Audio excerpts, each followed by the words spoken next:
Silakan, Tafadholi Baik, dimulai. jazakumullah khair, teman-teman dan terutama Mbak admin kita yang pendiam, kece, oke dan segalanya. Uh, Auzubillahi Bismillahirrahmanirrahim. Assalamualaikum warahmatullahi wabarakatuh. Waalaikumsalam Waalaikumsalam warahmatullahi warahmatullahi wabarakatuh. wabarakatuh. Alhamdulillah, Alhamdulillah allazi hadana li hadza wa ma kunna linahtadiya laula an hadanallah. Asyhadu an la ilaha illallah wahdahu la syarikalah wa asyhadu anna Muhammadan abduhu wa rasuluh la nabiyya ba'dah. Allahumma salli wa sallim wa barik ala sayyidina Muhammad Rasulillah wa ala alihi wa ashabi man tabi'alah wa la hawla wa la quwwata illa billah. Rabbi syrah li sadri wa yassir li amri wal uqdatam min lisani yafqahu qawli amma ba'du. Alhamdulillah teman-teman sekalian semuanya yang sudah hadir dengan niat menuntut ilmu, alhamdulillah Allah pilih kita. Alhamdulillah Allah tolong kita untuk bisa malam ini bergabung membahas kitab Ad-Dawa Ad-Dawa, di mana malam ini kita masuk ke poin ke-24 yaitu maksiat melemahkan pengagungan terhadap Allah. Orang kalau udah bermaksiat otomatis mengagungkan Allahnya itu melemah. Sedangkan fondasi Islami kita adalah akidah. Ya, akidah kita itu adalah tauhid. Tauhid nggak akan sempurna kalau tidak ada eh, sikap mengagungkan Allah Ta'ala. Ya, maka kalau orang udah hilang sikap mengagungkan Allahnya, tauhidnya itu perlu diperbaiki. Seperti, Hai Mbak Wiwi, apa kabar? Wiwi Lamia, Mbak Devi, Aulia, Istika Amalia, Mbak Aisyah Fudoli, Istika Amalia Kisopo yo. Mbak Prita Dewi sama Teh Prita, ada dua Prita di sini nih. Pas di layar aneh dia bersebelahan. Prita Dewi dan Prita Khalida, Mbak Nova dan Mbak Ultari Syafutri. Semoga sehat semuanya ya. Sekarang kita di maksiat melemahkan pengagungan terhadap Allah. Di antara hukuman dosa. Jadi kalau kita bilang, aku bermaksiat atau aku tuh banyak dosa tapi enggak, itu tuh enggak diazab sama Allah. Ada orang kayak gitu. Nah, ulama menjawab apa? Sebenarnya dengan kamu merasa aman dalam berbuat dosa itu dan terus sibuk dalam berbuat dosa itu udah azab dari Allah gitu ya. Itu sudah hukuman dari Allah Ta'ala. Kalau orang beriman, setiap kali dia berbuat dosa dia akan nggak tenang. Mbak Eli Lutfi, mohon maaf kalau bukunya belum sampai. Mohon maaf ya, Ridho ya Mbak Eli. Insya Allah semoga lusa sudah sampai. Nanti saya kasih hadiah minyak ya. Jadi kalau orang tahu yang namanya hukuman atas dosa itu tidak selalu azab atau apapun yang kelihatannya langsung jebret, kebakaran, kehilangan, segala macam, musibah, enggak. Tapi hatinya merasa aman dalam perbuatan dosanya, itu sudah azab dari Allah Ta'ala. Maka hukuman dosa adalah melemahkan pengagungan kepada Allah Azza wa Jalla dan kemuliaannya dalam hati si pelaku. Mau tidak mau itu pasti terjadi. Maksudnya apa? Dia udah menganggap remeh. Walaupun ada kata-kata Allah kan tahu aku, Allah kan juga maha tahu, aku juga, Allah tahu aku nggak pengen begitu, tapi ya udah. Nah, itu banyak kata-kata ngeles gitu ya. Udah kayak guru private, ngeles mulu. Sekiranya kemuliaan dan keagungan Allah terhunjam kokoh dalam hati seorang hamba, tentu dia tidak akan berani melakukan kemaksiatan kepadanya. Ya benar ya, kalau udah takut, merasa Allah mulia, Allah paling agung, pasti dia takut untuk melakukan kemaksiatan. Bisa jadi orang yang terpedaya itu berkata gini, sungguh yang buat aku bermaksiat itu adalah sikap baik sangka kepada Allah dan keinginan kuat terhadap maafnya. Semua itu bukan disebabkan lemahnya keagungan Allah kepadaku di hatiku. Ada orang ngomong gini misalnya, aku nggak berniat meremehkan Allah, enggak. Cuman Allah kan maha pengampun, ampunan Allah tuh luas. Nah, gitu ya. Dan kita tuh ya, dan kita manusia tuh tahu banget bahwa Kita bisa bersembunyi di balik kalimat, kan namanya manusia tepatnya salah dan lupa. Salah mulu, lupa mulu. Gitu kan, Wi? Ya, Wi. Kemudian, ini adalah contoh kerancuan jiwa. Sungguh, keagungan Allah Ta'ala di dalam hati seorang hamba akan memberikan konsekuensi pada pengagungan kepada hal-hal yang diharamkannya. Jadi itu relate, itu berdampingan dan beriringan. Kalau dia mengagungkan Allah, udah pasti akan menjaga dia dalam melakukan hal-hal yang Allah haramkan. Nggak ada orang mengagungkan Allah, tapi kemudian dia enteng melakukan hal-hal yang Allah haramkan tuh nggak ada, nggak mungkin. Ya, selanjutnya sikap ini akan membatasinya dari dosa. Orang-orang yang berani melakukan dosa tidaklah memuliakan Allah sebagaimana mestinya. Jadi kalau orang udah enteng melakukan dosa, udah pasti dia di hatinya tidak ada pengagungan kepada Allah. Makanya ulama bilang bukan soal besar kecilnya dosa kita, tapi soal kepada siapa kita melakukan dosa itu. Ya, soal keberanian kita dalam melakukan dosa. Padahal kita tahu Allah Maha melihat. Bagaimana mungkin orang yang menganggap rendah perintah dan larangannya akan memuliakan dan mengagungkannya sebagaimana mestinya. Ini adalah puncak kemustahilan dan kebatilan. Cukuplah bagi pelaku kemaksiatan hukuman berupa kelemahan pengagungan kepada Allah, kepada larangan-larangannya, kepada hak-haknya di dalam hati dia. Termasuk hukuman perbuatannya adalah Allah menghilangkan wibawanya di hati makhluk. Ya contoh deh, kalau kita lihat orang udah benar-benar jahat banget gitu ya. Kira-kira kita hormat nggak? Kan enggak kan? Gitu ya. Pada orang-orang yang berani melakukan dosa, mabok sembarangan misalnya kan, misalnya kayak kita lihat anak-anak muda pada mabok misalnya kan, kita pasti meremehkan mereka, ih kok orang pada kenapa sih kayak gitu ya. Jadi nggak ada tuh wibawanya di hadapan makhluk. Mereka merendahkan dan melecehkannya seperti merendahkan dan melecehkan perintahnya. Sebab kadar kehormatan seseorang itu dicintai, disegani, dan dihargai oleh manusia sebesar kadar kecintaan dia, ketakutan dia, dan keagungannya kepada Allah dan kepada larangannya. Jadi bahasanya eh, kalau dia pengen tahu seberapa besar rasa mengagungkan dia kepada Allah, lihat aja bagaimana sikap manusia kepada dia. Di contoh kita kalau ngeliat imam-imam, ulama-ulama yang soleh, ya rasanya kan kayaknya kita segen banget kan. Itu tadi karena mereka mengagungkan Allah, maka kita segan sama mereka. Ya,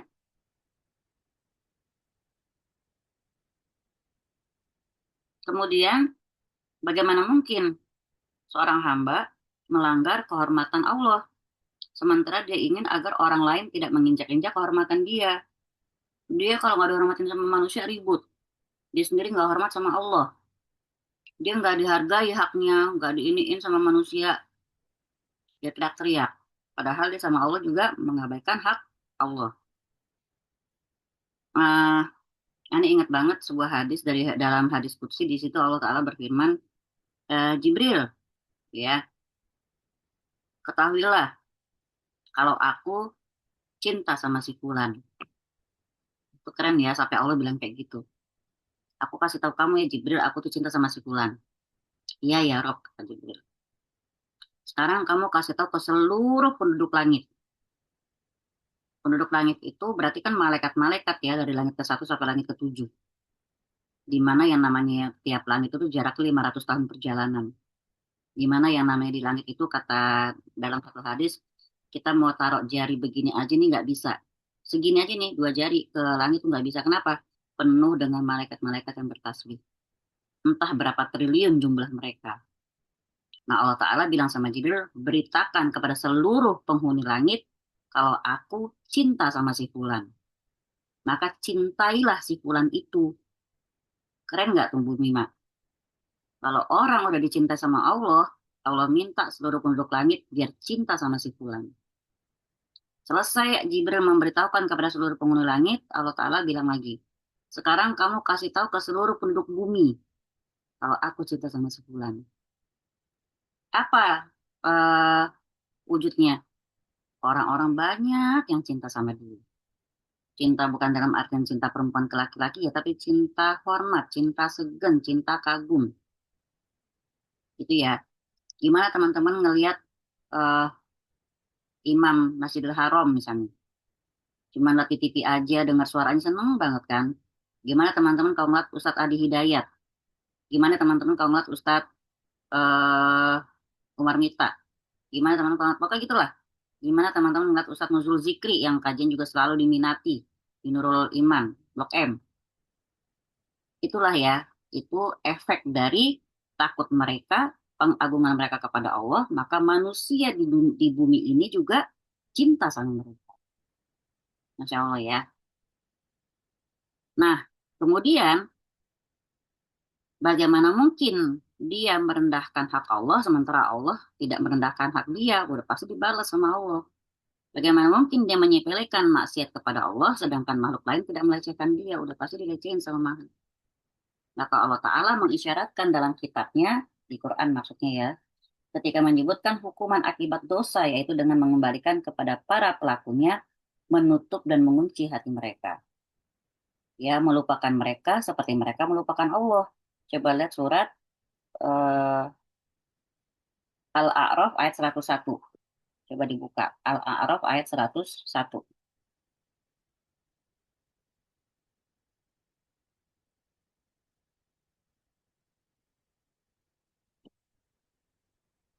Siapa yang udah ketemu baca terjemahnya?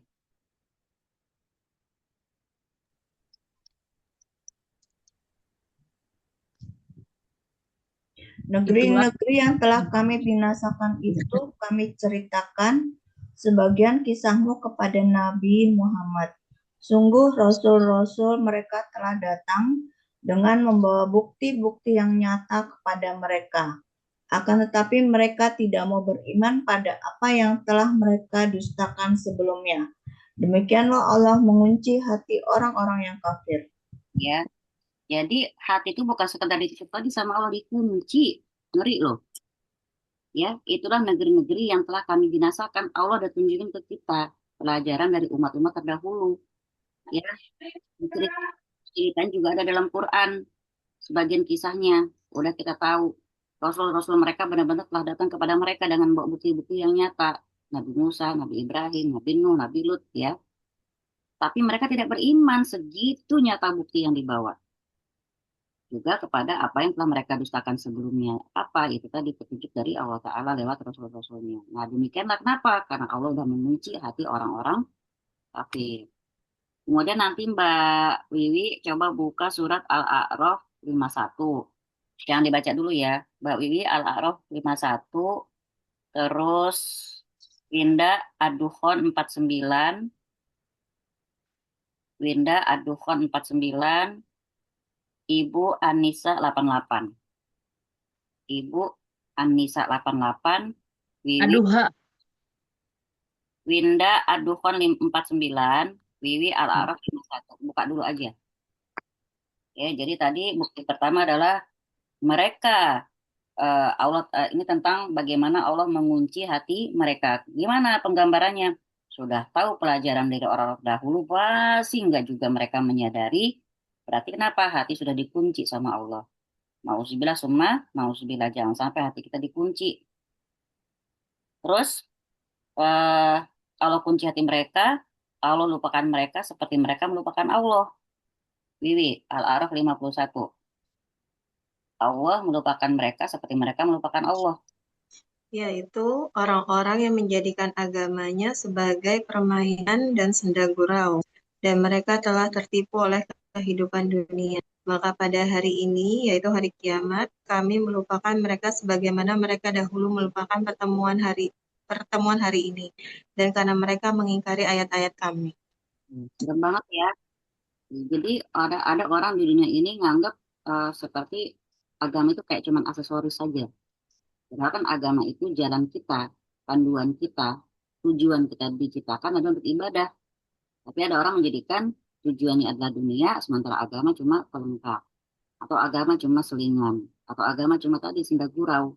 Nauzubillah semua, nauzubillah nanti di akhirat baru mereka menyadari. Ya. Kemudian Tadi satu ya, Allah mengunci hati mereka. Yang kedua, Allah melupakan mereka seperti mereka melupakan Allah. Yang ketiga, Allah merendahkan mereka seperti halnya mereka merendahkan agamanya. Coba Bu Winda, Ad-Dukhan 49. Allah merendahkan mereka sebagaimana mereka merendahkan agamanya sendiri. Rasakan, kok nih, rasakanlah sesungguhnya kamu benar-benar orang yang perkasa lagi mulia, itu ya, Adukon. Ad-Dukhan ayat 49. Yang zuk inaka angtal azizul karim, bukan? Itu kok, Iya. Zuk. rasakanlah, ya Iya. zuk. Zuk, rasakanlah sesungguhnya kamu benar-benar orang yang perkasa lagi mulia. Jadi nanti ada tuh saat Allah mengatakan pada kan ngerasain lo sekarang. Gitu ya. Kayak misalnya kita kalau lagi marah tuh bisa ada kata-kata zuk biwaizikum. Apa tuh? Matilah kamu dengan perasaan marahmu sendiri. Gitu. Ya, ini ada kata-kata zuk innaka antal azizul karim. Dikatakan kepadanya, rasakanlah sungguhnya engkau dalam kehidupan dunia benar-benar merasa sebagai orang yang perkasa lagi mulia. Dulu di dunia lo merasa kayak nggak kesentuh. Lihat nih sekarang, ya. Artinya mungkin di dunia mereka orang-orang yang tinggi, dihormati. Tapi di hadapan Allah, Allah rendahkan mereka seperti mereka dulu di dunia merendahkan Allah. Merendahkan agamanya. Ada nggak banyak orang sekarang kayak gitu? Agama nggak mau dicampur dengan, nggak usah kaitin agama dengan dalam kehidupan sehari-hari, kata gitu kan. Dan bikin peraturan-peraturan yang jauh dari eh, kemaslahatan umat. Alhamdulillah. Lalu nanti Ibu Anissa 88 ya, Allah juga mengabaikan mereka seperti halnya mereka mengabaikan perintahnya. Semua itu disebabkan oleh perbuatan mereka sendiri. Coba Ibu Anissa 88. Mengapa kamu, wahai orang mukmin, terpecah menjadi dua golongan dalam menghadapi orang-orang munafik? Padahal Allah telah mengembalikan mereka pada kekufuran karena usaha mereka sendiri. Apakah kamu bermaksud memberi petunjuk pada orang yang telah dibiarkan sesat oleh Allah? Siapa yang dibiarkan sesat oleh Allah, niscaya engkau, Nabi Muhammad, tidak akan menemukan jalan baginya untuk diberi petunjuk. Jadi artinya kalau Allah udah menghendaki hamba itu sesat, udah nggak ada yang bisa nolongin. Ya, pun Nabi Muhammad sebagai kekasih Allah, walaupun itu umatnya Nabi Muhammad, ya, sosok yang Allah juga cintai Nabi Muhammad, tetap kalau orang itu sudah Allah abaikan, udah Allah apa namanya nggak mau tahu, ya nggak akan bisa Nabi menolong orang tersebut. Jadi Allah akan abaikan mereka seperti dulu mereka mengabaikan perintah Allah Taala. Karena apa? Karena perbuatan mereka sendiri, gitu ya. Karena perbuatan mereka sendiri. Maka sebab itulah Allah berfirman dalam ayat yang menceritakan tentang sujudnya para makhluk kepadanya. Wa may yuhinillahu famalahu min mukrimin. Barang siapa yang dihinakan oleh Allah, tidak ada seorang pun yang akan bisa memuliakannya. Ingat itu. Bodoh amat umpama manusia merendahkan, biarinin. Yang penting kita minta sama Allah, Allah Ta'ala memuliakan kita. Tatkala para hamba menyepelekan, merendahkan, dan tidak mau bersujud kepada Allah, Allah pun akan merendahkan mereka. Tidak ada yang mampu memuliakan mereka setelah Allah merendahkannya. Siapakah yang mampu memuliakan orang yang direndahkan Allah? Atau merendahkan orang yang dimuliakan oleh Allah? Enggak ada. Kalau orang itu udah mau mulia, mulia aja dia. Ya, itu tadi ya.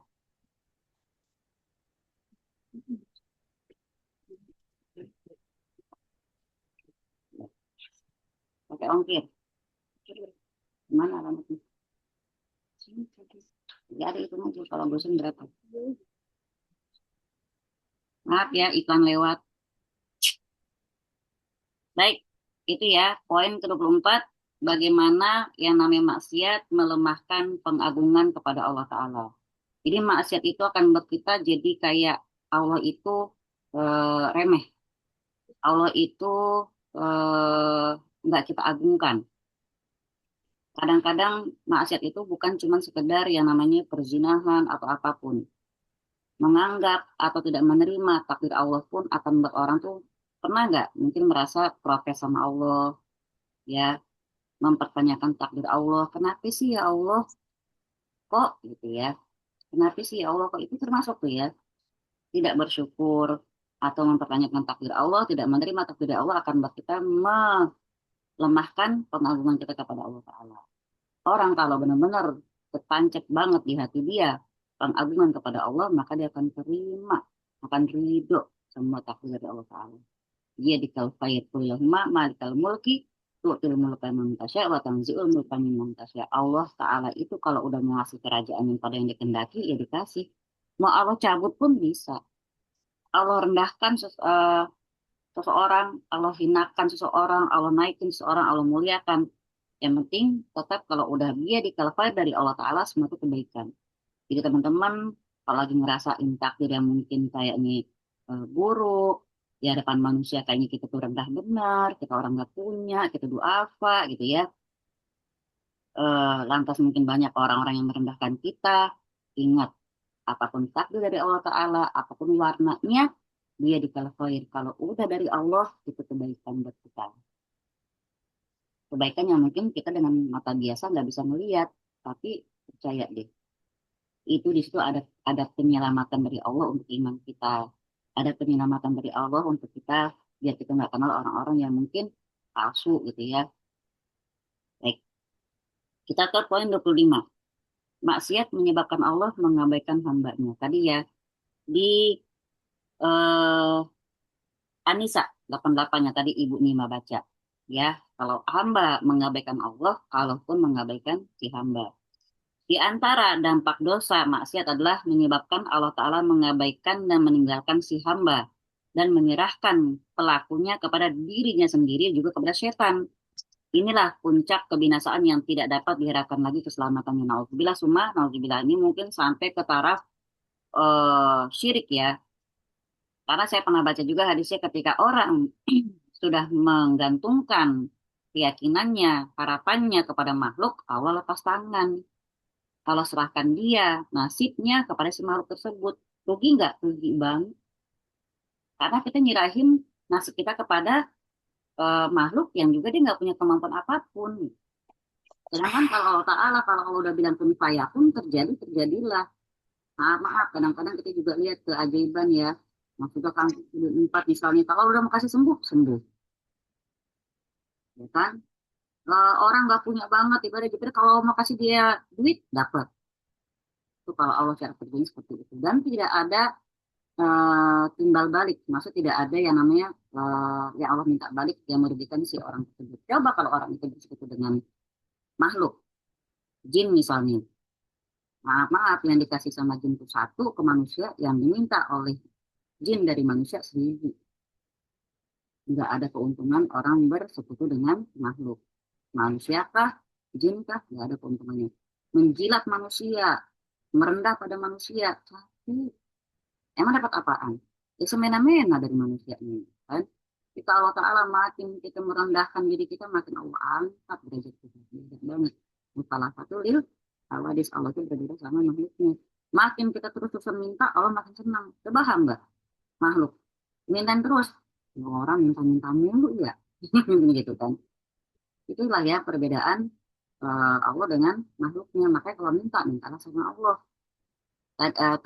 Kemarin ya di kelas tauhid kita.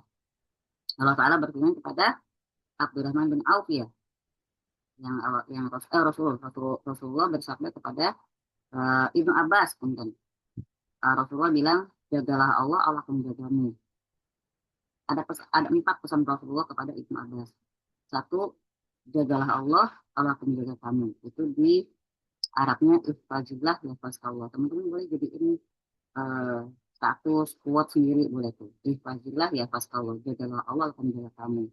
2, jagalah Allah, maka akan kamu dapati Allah di hadapan kamu, insya Allah. Terus yang ketiga, kalau mau minta, mintalah sama Allah. Yang keempat, kalau mau minta tolong sama Allah.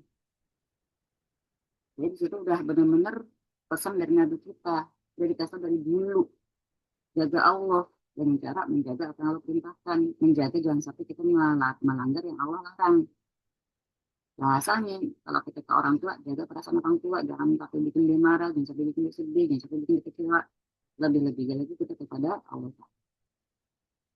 Walaupun Allah Ta'ala nggak akan merasa kecewa ketika kita itu nggak ibadah, nggak sholat. Kenapa? Kata Allah Ta'ala, ibadah kita bukan buat Allah, tapi buat kebaikan kita. Kita ibadah tidak membuat, tidak menguntungkan Allah. Kita bermaksiat, akhir tidak merugikan Allah. Berarti begitu, ya. Nah, di sini di surat Al-Hasyr ayat 18 dan 19, di sini Allah Ta'ala berfirman, Ya ayyuhalladzina amanu taqullaha wal tanzur nafsum ma qaddamat liwat wattaqullah innallaha khabirum bima ta'malun wa la takunu kalladzina nasullaha fa ansahum anfusahum ulaika humul fasiqun. Wahai orang-orang yang beriman, bertakwalah kepada Allah dan hendaklah setiap orang memperhatikan apa yang telah diperbuatnya untuk hari esok, maksud untuk akhiratnya ya. Dan bertakwalah kepada Allah, sungguh Allah Ta'ala maha teliti terhadap apa yang kamu kerjakan. Dan janganlah kamu seperti orang-orang yang lupa kepada Allah, hingga Allah menjadikan mereka lupa akan diri mereka sendiri. Mereka itulah orang-orang yang fasik. Ini seruannya pertama kita lihat untuk orang-orang beriman. Nah, di sini semua insya Allah muslim ya, muslimah. Muslimah lah ya, kalau nggak muslimah nggak mungkin hadir. Tapi pesan ini bukan buat muslimah saja, tapi muslimah yang mukminah, muslimah yang beriman, yang yakin. Kalau dia muslim tapi dia nggak yakin, nggak untuk dia gitu ya. Apa? Karena yang namanya takwa itu harus yakin. Takwa dapat apa dalam takwa? Dapat apa? Dapat keuntungan, dapat jalan keluar. Ya, di sini Allah Ta'ala berfirman, wahai orang beriman, bertakwalah kepada Allah dan hendaklah setiap orang perhatikan apa yang telah diperbuatnya untuk hari esok. Tapi kita harus selalu muhasabah diri kita. Sungguh Allah Ta'ala maha teliti. Jadi teman-teman, jangan pernah merasa kebaikan teman-teman sia-sia. Umpama nggak diapresiasi oleh pasangan, nggak dihargai oleh anak, nggak dipuji oleh teman, ya nggak dihargai oleh siapapun, Allah maha teliti. Ya. Allah mati terhadap apa yang kamu kerjakan, sekecil apapun.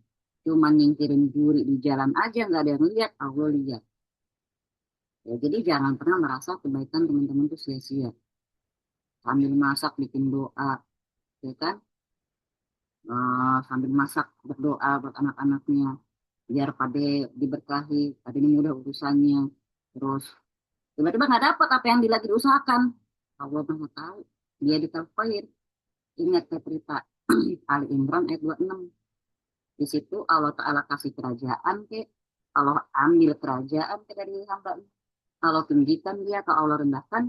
Yang penting kalau semua datang dari Allah, itu adalah kebaikan. Insya Allah anak kita mungkin nggak dapat di sekolah A, nggak dapat di sekolah B, 3 tempat tidak dapat, nggak ada yang dapat, satu dapatnya di D yang nggak pernah kita pikirkan sebelumnya. Kemungkinan, ini kata kita kemungkinan, tapi buat Allah kepastian ya. Disitulah tempat terbaiknya dia mungkin kan. Dan ini kita harus yakin dia di kafir di hadapan Allah tuh apa yang dari Allah semuanya baik. Bagi kita pahit mungkin, bagi kita mengecewakan, ingat jangan kecewa sama makhluk. Kata Imam Syafi'i, asal kita udah ngarepin ke makhluk, pasti kita akan kecewa. Mungkin kita merasa itu kan soalnya tempatnya Ustaz Muhammad Nasir, kita kan senang banget sama beliau, berarti orang soleh, bla bla bla. Tapi nggak dapat, bukan berarti anak kita nggak soleh. Mungkin anak kita akan jadi UBM yang ketiga, keempat selanjutnya kan begitu kan, tapi di tempat yang lain. Ya, jadi emang semua masalah ibu-ibu itu sama semua. Kalau udah buat anak, bahagianya kita di anak, sedihnya kita karena anak, ya. Ingat, ibu-ibu, eh, pahala kita nggak akan pernah putus. Ya, pahala kita nggak akan pernah terputus. Apapun yang datang kepada kita, itu semua pesan dari Allah Ta'ala, pesan cinta dari Allah. Allah lagi jagain kita dan anak-anak kita. Oh, gue jadi sedih ngomong gini ya. Ya, Allah memerintahkan hambanya agar bertakwa kepadanya. Dia melarang para hambanya yang mukmin agar jangan sampai menyerupai orang-orang yang melupakan Allah. Dengan cara apa? Dengan meninggalkan takwa. Memang takwa itu ya Allah, astagfirullahaladzim, gitu ya. Takwa itu, takwa itu ketika Umar ditanya oleh salah seorang sahabat, takwa itu kayak apa sih? Jadi kalau jalan nih, di jalanan itu banyak paku-paku, beling. Jalannya gimana deh? Jadi nggak pakai sepatu pun kita masih hati-hati, benar nggak? Ada paku, ada beling, pasti jalannya jinjit kan, ada jinjit terus hati-hati. Itu takwa. Orang takwa itu dia tetap hati-hati dengan setiap amal ibadah dia. Allah terima nggak? Allah ridho nggak? Jadi kita nggak akan pernah cepat puas dengan amal ibadah kita.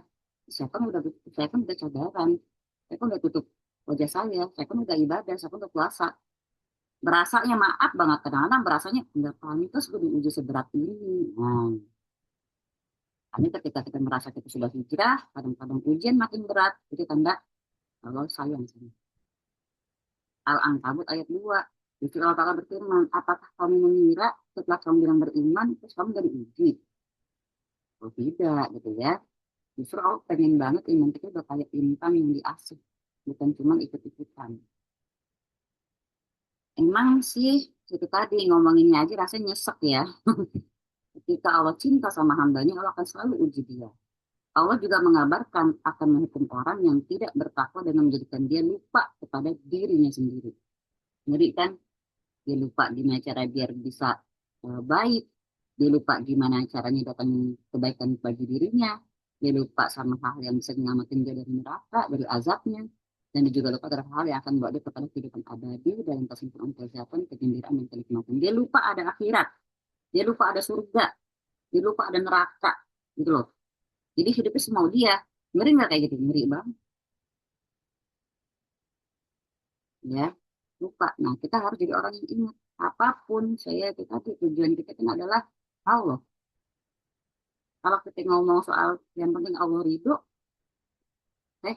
kalau kita bilang yang penting Allah ridho, nangis kita. Terserah Allah tuh yang penting kau ridho ya Allah. Udah, nanti Allah yang kasih, Allah yang akan pupuk hati kita. Ya Allah aku sedih nih, tapi nggak apa-apa ya Allah asal kau ridho. Karena Allah peluk kita insya Allah. Ya. Allah hibur kita, Allah kuatin kita. Gitu. Jadi di sini Allah menjadikan dia lupa semua itu sebagai balasan atas ketidakpeduliannya kepada keagungan Allah dan tidak adanya rasa takut kepadanya. Serta karena kelalaian dalam melaksanakan segala perintahnya.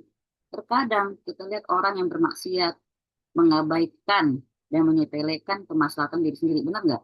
Orang kalau udah bermaksiat, dia udah nggak peduli sama kebaikan dirinya. Contoh, dia narkoba. Apakah dia peduli sama kesehatan dia? Nggak peduli. Ya, apakah dia peduli sama kemaslahatan diri? Nggak akan peduli. Kenapa? Allah udah jadikan dia lupa terhadap zikir kepadanya. Kalau kita bilang, apa namanya, ya hayya qayyum bi rahmatika astaghis wala takilun ila nafsi tarfata ainin abada, itu doa paling apa ya, paling merendah banget dari seorang hamba kepada Allah. Ya hayya qayyum, wahai yang maha hidup dan maha diri sendiri, ya hayya qayyum bi rahmatika astaghis, dengan rahmatmu astaghis itu kita minta tolong. Kita udah merengek-rengek tuh kalau dibilang astaghis. Beda dengan as'aluka. Ya, kalau astaghis itu udah istighosah kayak yang kemarin kita bahas, istighosah kan. Istighosah itu permintaan, permohonan, doa yang lebih khusus yang dimana kita udah kondisi kepepet. Dirahmatika astaghis, dengan rahmatmu kami mohon kepadamu pertolongan. Fala takilni ila nafsi. Ini paling menyentuh kalimat ini. Jangan cuekin aku ya Rob. Fala takilni ila nafsi. Jangan cuekin aku dengan urusanku sendirian. Terpaksa ini harus sekejap mata pun, ya harus sekejap mata pun jangan kau tuntun aku. Itu kita minta sama Allah itu. Ya, itu karena kalau udah Allah cuekin kita ngeri. Ya, jadi itu doanya kalau teman-teman lagi sedih baca itu. Ya hayya qayyum bi rahmatika astaghis wala takilni ila nafsi tarfata ainin abada. Ya Rob, dengan rahmatmu ya yang maha hidup, aku minta kepadamu, minta tolong ya Allah, janganlah kau cuekin aku dan kau biarkan aku dengan masalahku sendiri sekejap mata pun. Itu tadi ya, kalau kita lihat orang bermaksud mengabaikan dan menyepelekan kemaslahatan diri sendiri, Allah telah menjadikan dia lupa pada zikir kepadanya. Oleh karena itu, hamba tersebut mengikuti hawa nafsunya hingga dia bersikap melampaui batas. Dia pun kehilangan kemaslahatan dunia dan akhiratnya. Dia lalai akan kebahagiaan yang abadi dan menggantikannya dengan kelezatan yang paling rendah. Apa? Dunia. Yalah, timbang dapat tepokan penonton, timbang dapat like follower gitu kan. Udah bangga nih. Padahal itu receh banget, yang bagaikan awan musim panas atau kawan. Ini seperti yang dikatakan dalam syair, dia hanyalah kembang tidur atau bayangan yang semu. Sungguh orang yang berakal tidak akan tertipu dengan yang semisal itu. Hukuman terbesar bagi seorang hamba adalah dia lupa sama diri sendiri. Dia menyepelekan kebaikan diri sendiri. Maksudnya menyepelekan kesehatannya, menyepelekan hal-hal yang bisa bermanfaat buat dia. Dia mengabaikan haknya berada di sisi Allah. Padahal hak seorang hamba loh adalah hak kita untuk bisa berada di sisi Allah. Tapi dengan syarat kita takwa. Kalau kita nggak takwa, berarti kita udah melanggar hak kita sendiri. Kita jual tuh hak kita dengan tipuan dunia, kehinaan dunia, dengan harga yang paling murah. Pelaku maksiat telah mengabaikan zat yang sangat dia butuhkan dan tidak tergantikan. Benar. Allah tuh nggak akan tergantikan. Nggak ada yang bisa menyamai kekayaan Allah, nggak ada. Nggak ada yang bisa menyamai kelembutan Allah, nggak ada yang bisa menyamai kasih sayang Allah, nggak ada yang bisa menyamai dermawannya Allah, nggak ada. Dan kita paling butuh sama Allah. Kalau coba kita butuh sama manusia, jarang dapet. Kalau kita butuh sama Allah, walaupun lama, dapatnya kadang nggak terduga gitu ya. Dia telah menggantinya dengan yang tidak dia butuhkan sama sekali. Dan banyak sekali penggantinya. Ini sebagaimana diutarakan dalam syair, segala sesuatu yang engkau sia-siakan, terdapat penggantinya. Tetapi jika engkau sia-siakan Allah, tidak ada penggantinya. Aduh, nancep banget ini kata-kata ya. Allah kuasa menggantikan segala sesuatu dan tidak ada sesuatu pun yang mampu menggantikannya. Jadi teman-teman, kehilangan apapun yang ngambilkan Allah. Allah nggak tergantikan. Mungkin Allah lagi ngajarin kita. Mungkin kita lagi lupa segitu cintanya sama makhluk mungkin gitu ya. Jadi Allah bikin kita tuh ternyata apa yang kita genggam tuh nggak ada yang abadi. Cuman Allah lah yang memang tetap sama kita. Mau kita dalam lumpur dosa, mau kita dalam kehinaan, kerendahan. Kalau kita udah mendekat ke Allah, Allah rangkul kita. Dia maha kuasa mencukupi segala sesuatu. Nggak ada satupun yang dapat mencukupi dia. Dia maha melindungi dari segala sesuatu dan nggak ada yang bisa melindungi dari siksanya. Dia kuasa mencegah segala sesuatu dan tidak ada satupun yang mampu mencegah mudarat darinya. Jadi Allah tuh maha kuasa, maha bisa. Allah maha luas rahmatnya. Jangan lupa Allah juga maha hebat azabnya, gitu ya, maha dahsyat siksanya. Bagaimana mungkin seorang hamba merasa tidak membutuhkan ketaatan kepadanya, sedangkan tidak sekejap mata pun dari urusan manusia yang tidak berada di bawah kekuasaannya. Coba itu di garis bawahi. Berita bukunya ada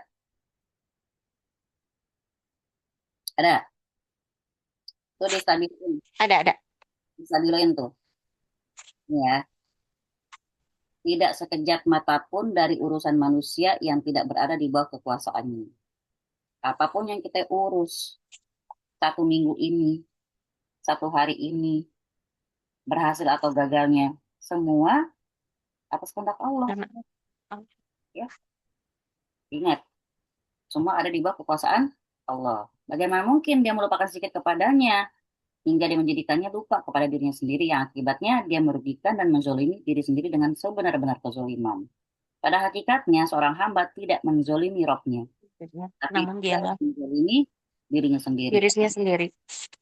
Robnya tidak pernah menzoliminya, melainkan dialah yang telah menzolimi Dirinya sendiri. ya. Itulah ya, jadi artinya di sini sesedih apapun kita, sekecewa apapun kita, semua kebaikan dari Allah. Sebelum masuk ke poin 26, ada yang mau nanya dulu, silakan. Sudah cek dulu nih.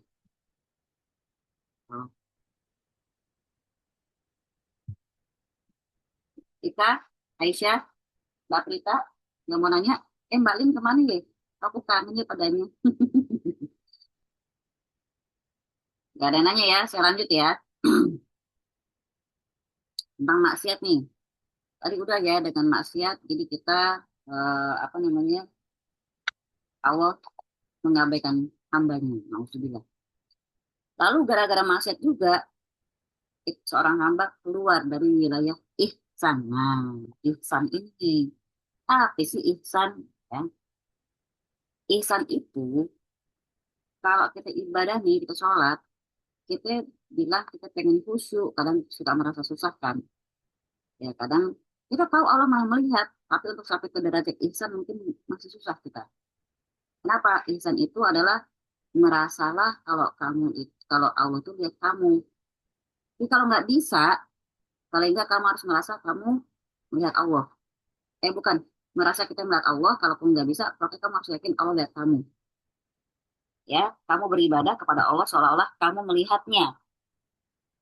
Kalau kita ibadah sama Allah itu dengan ihsan, seolah kita lagi berhadapan langsung sama Allah, seolah kita lagi melihat Allah. Kalau kita nggak bisa melihatnya, maka sungguhnya dia melihat kita. Jadi arti ketika teman-teman nggak bisa dapat momen merasa melihat Allah, merasa berhadapan sama Allah, nggak bisa nih, nggak bisa mengatur hati seperti itu. Paling nggak, udahlah, pengen Allah lihat aku, gitu ya. Di antara dampak perbuatan dosa adalah mengeluarkan pelakunya dari wilayah ihsan. Itu tadi, dia nggak akan pernah merasa dia dilihat sama Allah, gitu ya. Mencegah dia untuk memperoleh ganjaran orang-orang yang melakukan kebaikan, yaitu muhsinin. Makanya orang muhsinin itu orang-orang yang selalu berbuat kebaikan. Kebaikannya kayak gimana? Kebaikan yang dia nggak perlu dibalas. Itu muhsinin tuh. Kenapa? Karena dia tahu Allah lihat dia.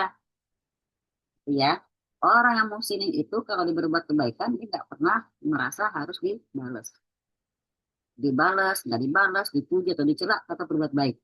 Itu namanya muhsinin. Jadi kalau ihsan berinteraksi dengan hati, dia akan mencegah hati dari kemaksiatan. Karena apa? Karena selalu merasa Allah melihat dia. Tidaklah seseorang menyembah Allah seolah-olah dia melihatnya, melainkan karena hatinya dikuasai oleh zikir, rasa cinta, takut, dan harap kepada Allah. Sudah ya, bukan cuma takut doang nggak bisa buat ibadah. Karena cuma takut aja modal dia. Harap dong juga nggak bisa.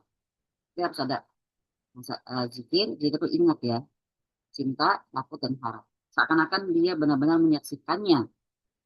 Hal ini menghalangi dia dari keinginan bermaksiat, terlebih lagi mengerjakannya.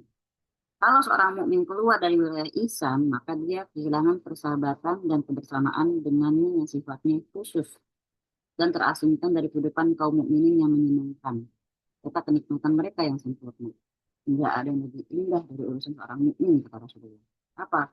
Kalau dia susah atau sedih atau sempit dia bersabar, dia berpahala.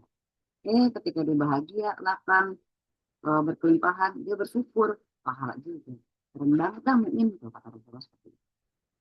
Jadi kalau orang nggak punya ihsan, nggak bisa digaul sama mukmin.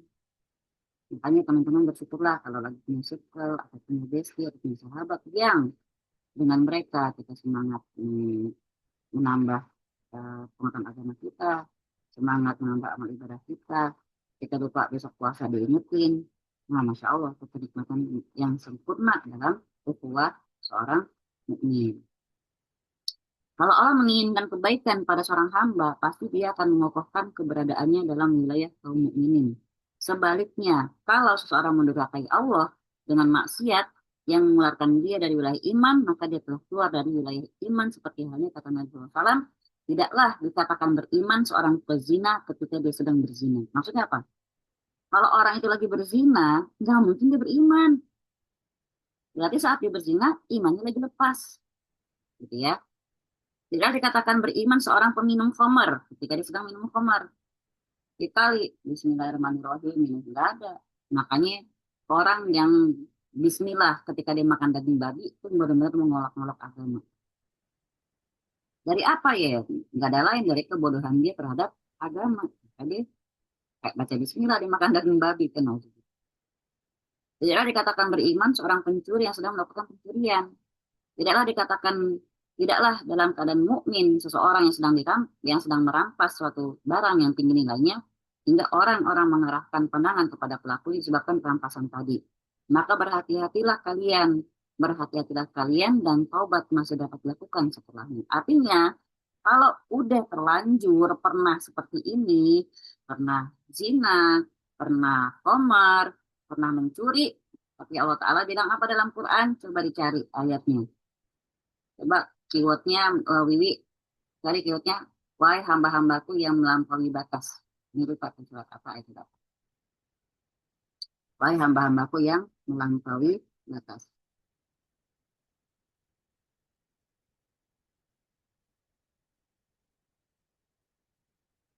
Baca Wi kalau udah ketemu.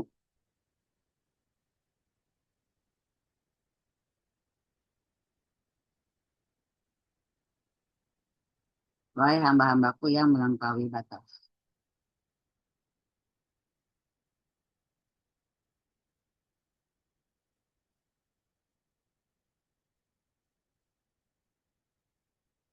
Dapat Wi?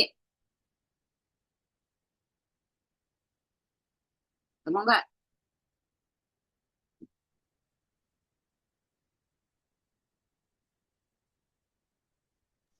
Belum, Ustazah. Afwan, ini jaringannya lagi agak lemot karena ada perbaikan Ustazah di rumah, di depan rumah. Berarti surat Az-Zumar ayat 53. Surat Az-Zumar ayat 53. Arti di sini Allah tuh kurang cinta apa lagi sama si hamba ketika dia terlanjur bertumpuk-tumpuk dalam dosa, bergelimang dosa, berlumur dosa, sampai susah dibuat berubah, tapi dia hatinya meronta-ronta, pengen banget bisa berubah gitu ya.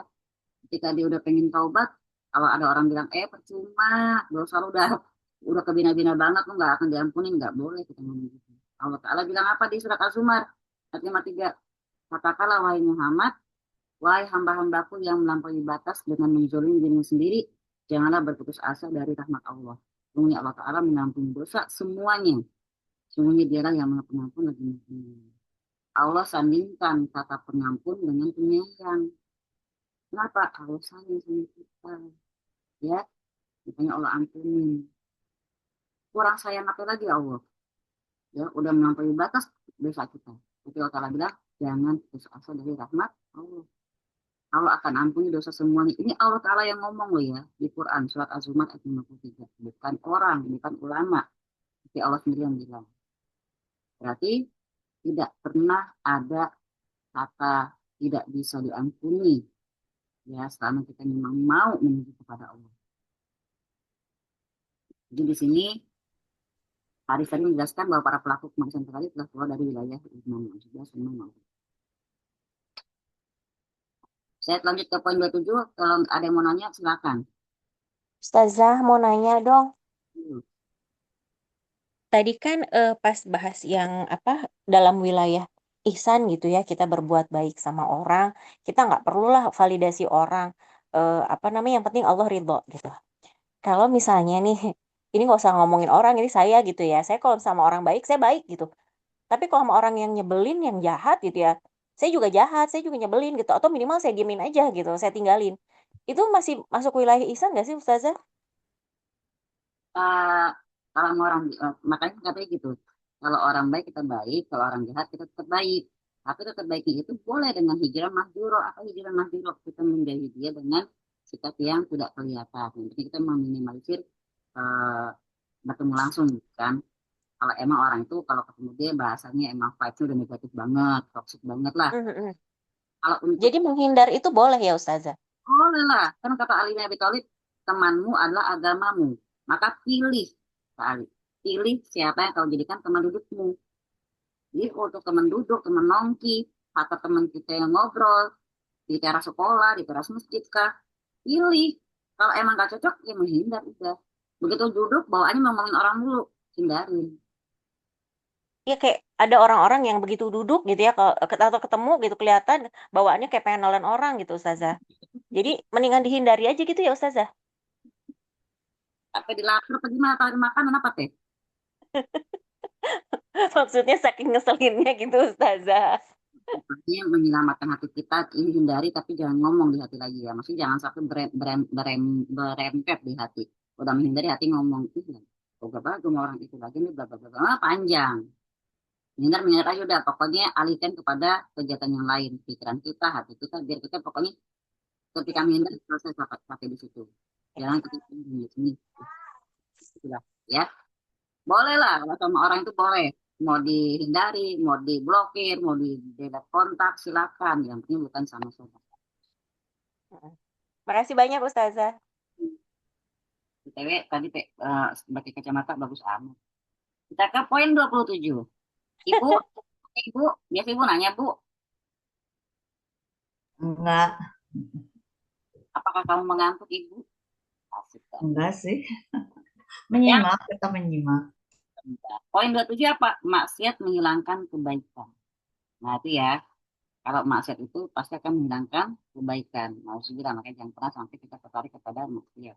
Barang siapa yang kehilangan persahabatan kaum mukminin dan juga dia kehilangan pembelaan Allah kepada mereka, ketika padahal Allah itu membela orang-orang yang beriman, tapi dia nggak dapat itu, maka konsekuensi iman dia kehilangan segala kebaikan yang Allah Ta'ala jelaskan dalam kitabnya. Bismillah ya. Jumlahnya sekitar 100 jenis kebaikan. Setiap jenisnya lebih baik daripada dunia dan isinya. Jadi kalau sampai orang itu kehilangan persahabatan sama kaum mukminin dan kehilangan pembelaan Allah kepada mereka, ketika Allah membela orang-orang yang beriman, maka sebagai konsekuensi dari iman itu dia kehilangan segala-galanya yang namanya kebaikan yang padahal Allah siapkan untuk orang beriman. Dan Allah sebut dalam Quran. Apa contoh kebaikan yang Allah sebut dalam Quran? Satu, ya, Allah memberikan pahala yang besar kepada mereka. Wasaufa yu'tillahul mu'minina ajran azima, dan kelak Allah akan berikan pahala yang besar kepada orang-orang yang beriman. Emang jaga iman itu susah, benar nggak? Susah jaga iman. Al imanu, tadi ya, pagi Bu Linda nanya. Al imanu yazid wa yanqus, iman itu memang udah fitrahnya itu dia kadang bertambah, kadang berkurang. Kadang-kadang teman-teman semangat dalam amal ibadah, kadang-kadang futur, kadang-kadang capek, kadang-kadang males, ya, karena mungkin nyaris putus asa gitu kan. Udah baik, tapi udah dapetnya pahit-pahit mulu gitu kan. Ya itu tadi. Kenapa? Karena balasnya apa? Pahala yang besar buat orang beriman. Satu.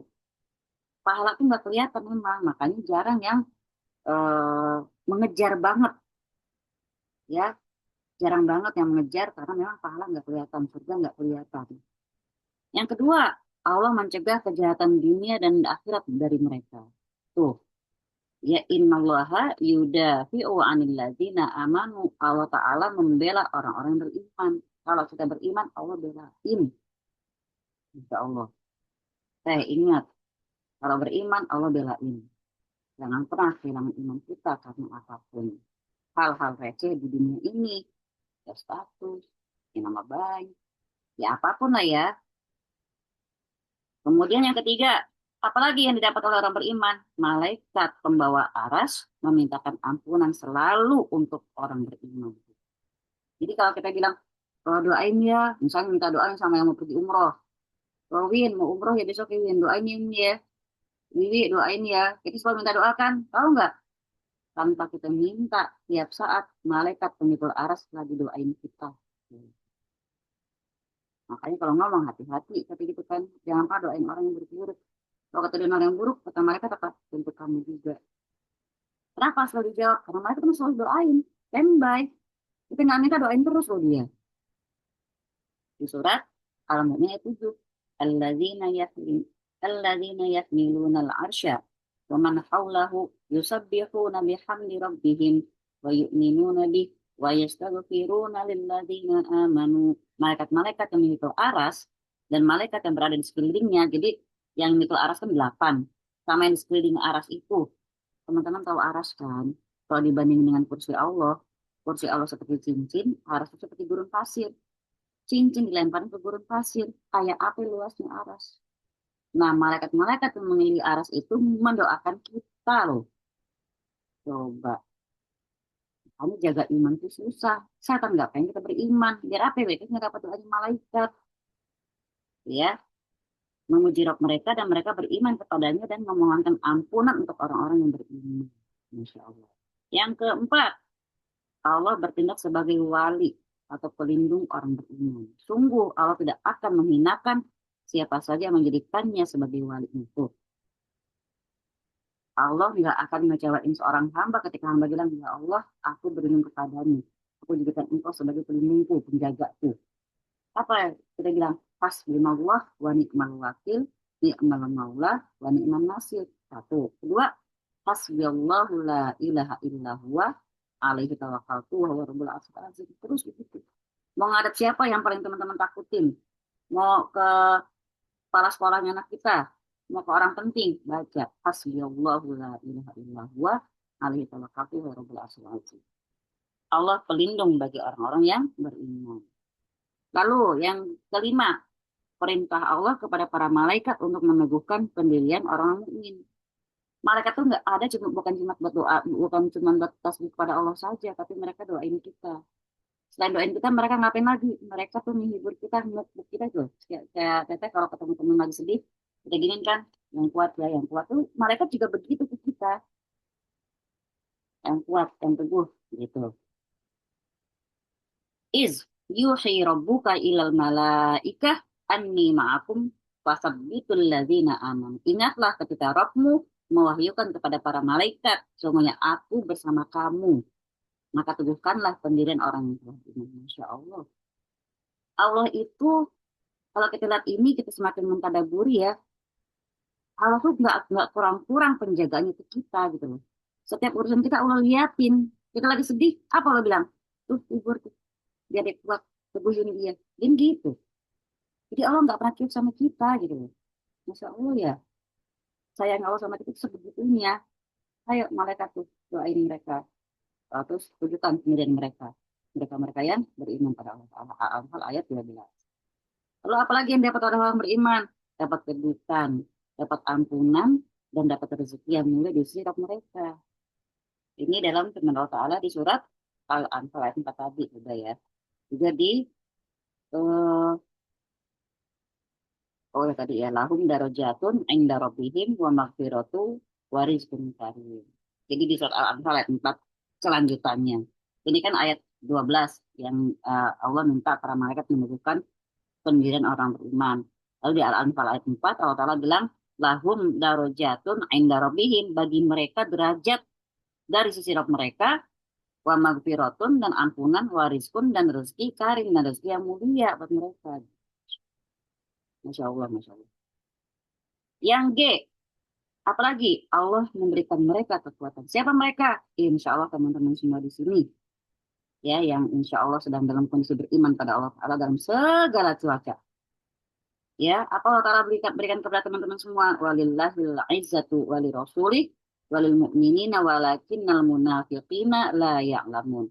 Padahal kekuatan itu hanyalah bagi Allah, Rasulnya, dan bagi orang-orang yang mukmin. Tapi orang munafik itu tidak mengetahui. Al-Munafikun ayat 8. Lalu yang ke-9,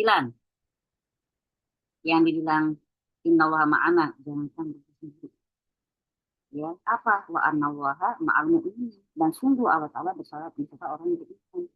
Syaratnya apa? Iman. Itu juga kalau mintanya dapat minta semuanya gitu loh. Insya Allah ya. Yang selanjutnya Allah memberikan ketinggian derajat di dunia dan di akhirat. Ya rafa'in lahum ladzina amanu minkum wa ladzina utul ilma darajat. Allah akan mengangkat derajat bagi orang-orang yang beriman di antara kamu semua dan orang yang berilmu pengetahuan. Kalau saya mikirin di sini begini nih teman-teman. Berarti dua kan yang Allah kasih, yang Allah angkat derajatnya teh. Siapa yang di sini yang Allah angkat derajatnya? Yang beriman dan berilmu pengetahuan. Kalau orang itu misalnya orang pintar, paling nggak beriman deh. Gitu nggak? Biar Allah angkat derajatnya. Kadang-kadang kita juga orang, ada bukan orang beriman, tapi dia pintar. Dapat gak dihormatan? Dapat di dunia. Karena apa janji Allah emang orang dengan ilmu akan dihormati. Apalagi udah berilmu, beriman pula. Masya Allah. Ya. Nah kemudian yang selanjutnya, 1, 2, 3, 4, 5, 6, 7, 8, 9, 10. Mereka diberi dua bagian dari rahmatnya, cahaya yang mereka berjalan dengannya, dan ampunan atas dosa-dosa mereka. Jadi kita dapat dua dari Allah Ta'ala. Sebagai bagian dari rahmat Allah. Maka kita minta, ya Allah beri rahmatmu. Kalau kita udah mau memberikan rahmatmu, kita minta ini semua. Yang termasuk rahmat Allah apa? Dikasih cahaya ketika kita berjalan. Maksudnya apa?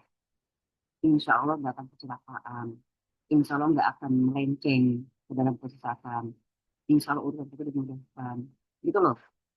Ya, selalu dalam petunjuk dalam perjalanan kita. Kedua, dikasih ampunan atas dosa-dosa kita. Itu Insya Allah. Asal kita beriman.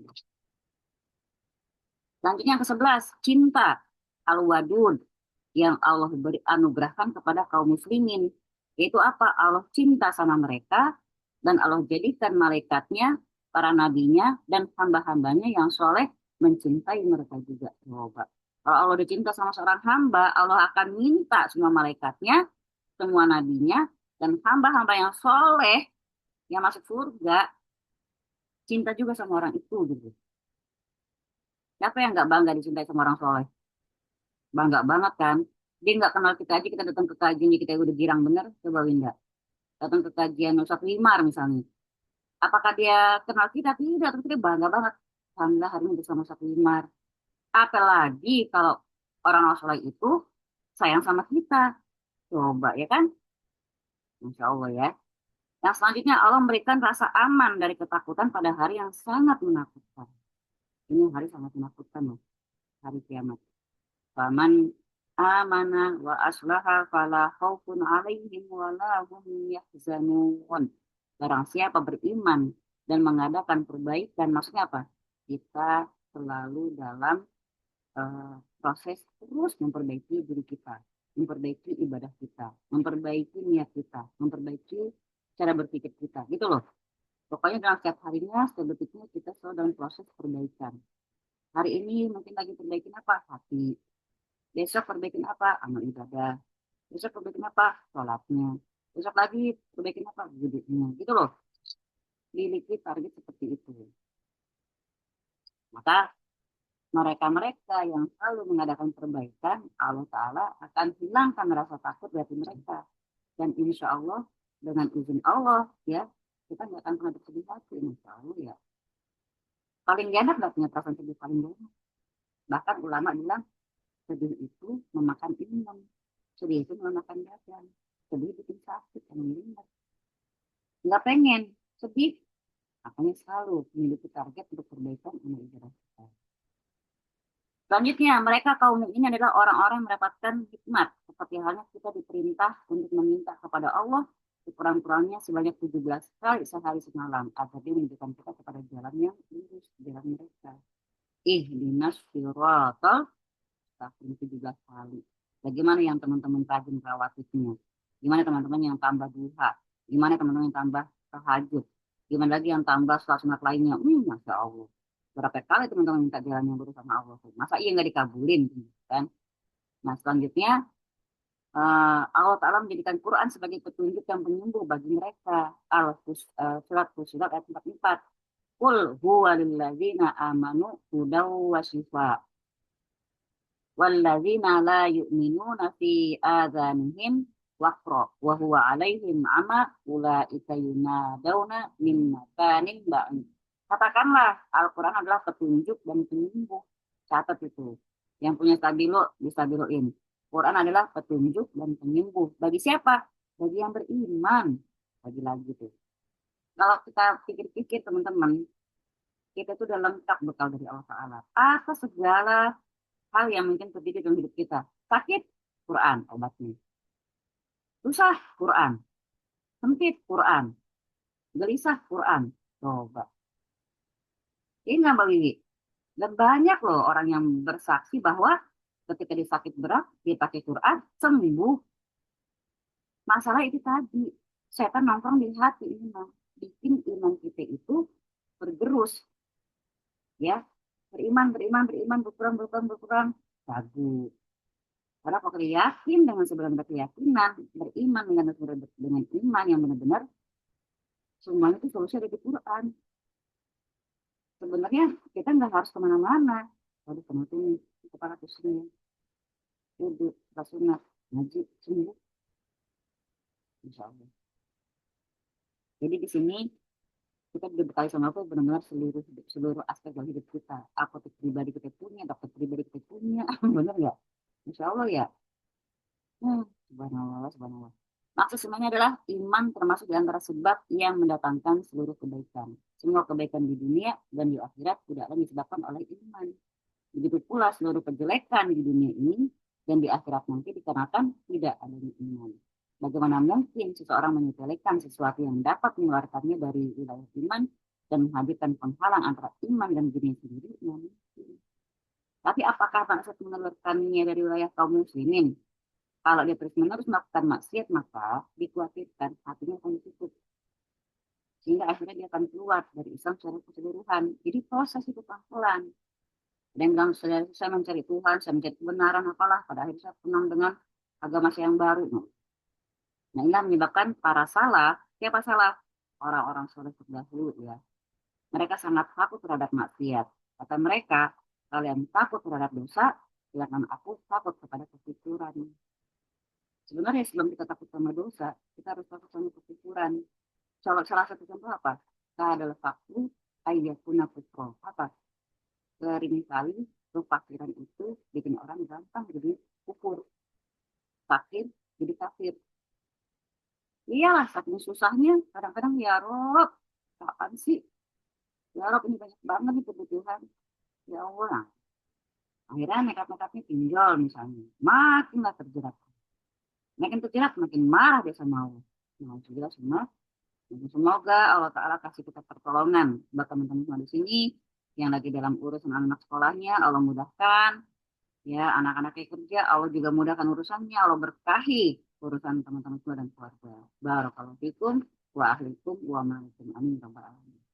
Saya cukupkan sampai di sini penjelasan tentang kitab ad-dawa. Insya Allah nanti lanjut di poin ke-28. Ibu catat. Next fase adalah poin 28. Sebelum ditutup, ada yang mau sharing, ada yang mau ngobrol, ada yang mau nanya, silakan. Halaman 100 yang di buku Ibu Mima halaman berapa, Bu? Oke, 159. Oke, poin 28 aja. Sama deh insya Allah. Apa? Poin ke-28. 165. 10 Mbak Winda. 165. Ya, aku 160 ya. Oke. Ingetin aja. Sip. Baik teman-teman, ada yang mau nanya nggak? Itu ya, kayaknya agak-agak syahdu penjelasan malam ini tentang bagaimana maksiat akan memisahkan kita dari zat yang paling sayang sama kita, yang paling bisa nolong kita, yang paling bisa nguatin kita, yang paling kita butuhin sebenarnya. Tapi gara-gara bisikan setan, kita jadi menjauh dari zat yang padahal paling memperhatikan apa yang kita butuhkan. Jadi ya, semoga Allah Ta'ala terus nolong kita untuk terus ingat sama Allah, untuk terus bersyukur kepada Allah, dan terus memperbaiki ibadah kita kepada Allah. Allahumma a'inna ala zikrika wa syukurika wa husni ibadatik. Sekian, insya Allah semoga banyak manfaatnya yang bisa teman-teman dapat malam ini. Saya mohon maaf kalau ada kekurangan, dan kita saling terus ngingetin ya, ngingetin bahwa kita punya Allah, bahwa pahala dan surga itu ada banget, ya, bahwa siksa Allah itu juga ada. Saling doakan lah, ya, saling mendoakan. Insya Allah, jazakumullah khair. Assalamualaikum warahmatullahi wabarakatuh. Saya serahkan kepada Bu Winda. Waalaikumsalam warahmatullahi wabarakatuh. Hari ini banget mau syadu gimana gitu. Malum lah ya. Ya semua orang juga berjalan di medan perangnya masing-masing. Baiklah. Mari kita akhiri dengan mengucap hamdalah, istighfar dan doa kafaratul majelis. Alhamdulillah. Subhanakallahumma wa bihamdi asyhadu an la ilaha illa anta astaghfiruka wa atubu ilaik. Jazakumullah khairan kasiran teman-teman. Waalaikumsalam warahmatullahi wabarakatuh.